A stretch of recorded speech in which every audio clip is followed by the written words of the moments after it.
வணக்கம். இந்தியாவுக்கும் இந்தியர்களுக்கும் என்னுடைய வணக்கத்தை தெரிவித்துக் கொள்கிறேன். இந்த சட்டமன்ற தேர்தல் 2026ஆம் ஆண்டோட சட்டமன்ற தேர்தலில் மிக முக்கியமான தொகுதியாக கவனிக்கப்படுவது நாங்குநேரி சட்டசபை சட்டமன்ற தேர்தல். இந்த சட்டமன்ற தொகுதி நாங்குநேரி தொகுதிங்கிறது இன்றைக்கி பார்த்திங்கன்னா பல்வேறு தொகுதிகளில் இருமுனை போட்டி இருக்கும், மும்முனை போட்டி இருக்கும். அந்த நாங்குநேரி சட்டமன்ற தொகுதியில் கிட்டத்தட்ட ஒரு 5 முனை போட்டி அப்படின்னே சொல்லலாம். தமிழ்நாடு முழுவதுமே 5 முனை போட்டி இருக்குது. அதில் நாங்குநேரி சட்டமன்ற தொகுதி 5 முனை போட்டி அப்படிங்கிறது இன்றைக்கி உறுதியாக இருக்குது, கன்ஃபார்ம் ஆகிருக்கு. குறிப்பாக யாரெல்லாம் இந்த தேர்தல் களத்தில் சந்திக்காங்க அப்படின்னு பார்த்தீங்கன்னா டிஎம்கே, ஏடிஎம்கே, அதன் பிறகு தாவேகா, நாம் தமிழர், இப்போது 5ஆவதாக சசிகலா அவர்களுடைய அனைத்து இந்திய புரட்சித் தமிழர் மக்கள் முன்னேற்ற கழகம், அதுவும் இன்றைக்கி நாங்குநேரியில் களத்தில் இறங்குறாங்க. ஸோ இந்த நாங்குநேரி அப்படிங்கிறது இன்றைக்கி மிகவும் முக்கியமான ஒரு தொகுதியாக மாறி இருக்குது. கண்டிப்பாக இது நாங்குநேரி தொகுதி மிகவும் பரபரப்பாக இந்த தேர்தல் களத்தில் பேசப்படும்.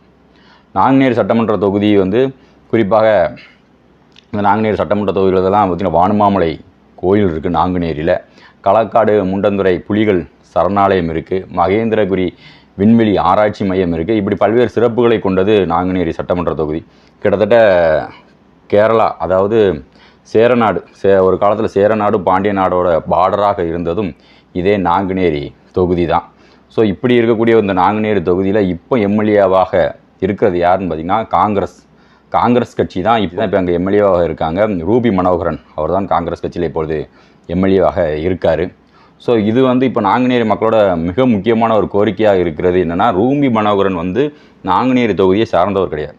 ஸோ மண்ணின் மைந்தர்களுக்கே அவர்கள் அந்த நாங்குநேரி தொகுதியில் திராவிட கட்சிகளும் சரி தேசிய கட்சிகளும் அவர்கள் வேட்பாளர்களாக நிறுத்தணும் அப்படின்னு சொல்லி அந்த நாங்குநேரி தொகுதி மக்கள் எதிர்பார்க்குறாங்க. அதை தொடர்ந்து கோரிக்கைகளாகவும் போஸ்டர்களாகவும் போராட்டங்களாகவும் அவர்கள் சந்திக்கக்கூடிய எம்எல்ஏக்கள்கிட்டையும் சரி அரசாங்கத்திட்டையும் கோரிக்கை வச்சுட்ருக்காங்க, கட்சிகள்கிட்டையும் கோரிக்கை வச்சுட்ருக்காங்க.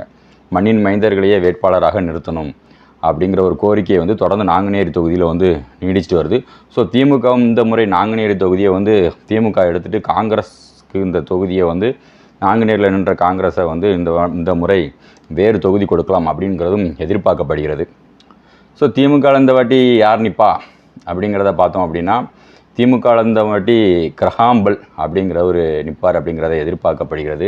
அதுக்கப்புறம் நம்பி, அதுக்கப்புறம் ஆரோக்கிய எட்வின், இந்த 3 பேரில் ஒருவருக்கு திமுகவில் வாய்ப்பு கொடுக்கலாம் அப்படின்னு இன்றைக்கி இந்த வேட்பாளர் பட்டியலில் அவங்க தான் முக்கியமாக இருக்காங்க. 3 பேரில் யாராவது ஒருத்தர் நாங்குநேரி தொகுதியில் நிற்கலாம். அதன் பிறகு பார்த்தா ஏடிஎம்கேல ஏஆர்பட்டி நாராயணன், அப்புறம் கணேசராஜா, இந்த 2 பேரில் ஒரு ஆள் ஏடிஎம்கே நிற்கலாம். ஏடிஎம்கே கூட்டணியில், அதாவது ஏடிஎம்கே இந்த வாட்டி என்டிஏ கூட்டணியில் இருக்குது. ஸோ இந்த வாட்டி நாங்குநேரி தொகுதி அமமுக, டிடிவி தினகரனோட அமமுகவுக்கு ஒதுக்கப்படும் அப்படின்னு டிடிவி தினகரன் அவர்களும் அவர்கள் கட்சியை சார்ந்தவர்களும் எதிர்பார்த்து கொண்டிருக்கிறார்கள். ஸோ அமமுகவுக்கு ஒதுக்கப்பட்டால் அந்த மாவட்ட செயலாளர் இசக்கிமுத்து அவர்களுக்கு இந்த தொகுதி ஒதுக்கப்படலாம். இசக்கிமுத்து தான் அந்த வாட்டி வேட்பாளராக நிற்பார் அப்படின்னு நம்ம எதிர்பார்க்கப்படுகிறது.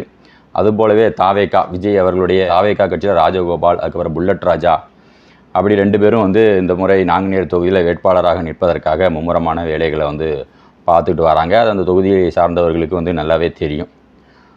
அதன் பிறகு ஏடிஎம்கே, டிஎம்கே, அதன் பிறகு தாவேகா, அதன் பிறகு பார்த்திங்கன்னா சசிகலா, சின்னம்மா சசிகலா அவர்களுடைய வேட்பாளராக என்கவுண்டர் ஸ்பெஷலிஸ்ட், முன்னாள் காவல்துறை ஆய்வாளரான வெள்ளத்துறை அவர்கள் இந்த முறை நாங்குநேரி தொகுதியில் களம் காண இருக்கிறார்.